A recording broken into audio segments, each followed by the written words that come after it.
poor boy from a remote Indian village missed the chance to see his father one last time because he couldn't afford a plane ticket. Heartbroken and furious, he made a bold vow.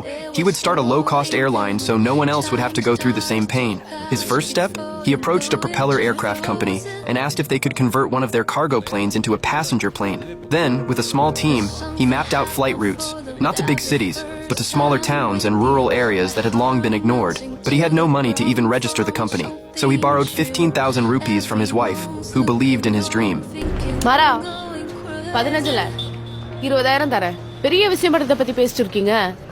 கொஞ்சம் பெரிய மனுஷன் மாதிரி நடந்துக்கோங்க.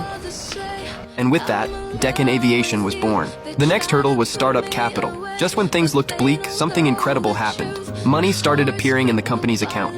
Farmers from his hometown had begun donating. Some sold their land, others gave up their savings. They believed Marla's airline could change their futures.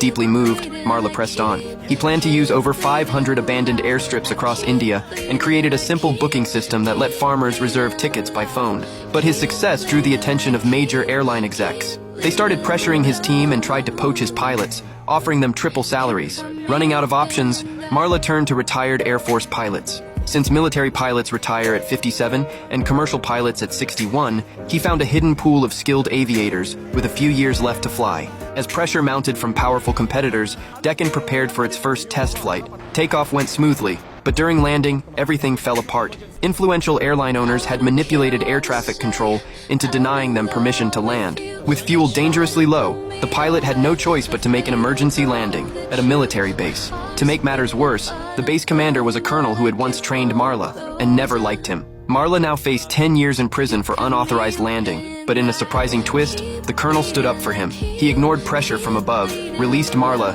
and even paid the fine himself.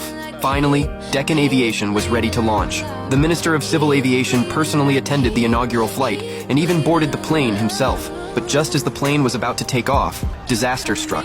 A mechanical failure brought everything to a sudden stop.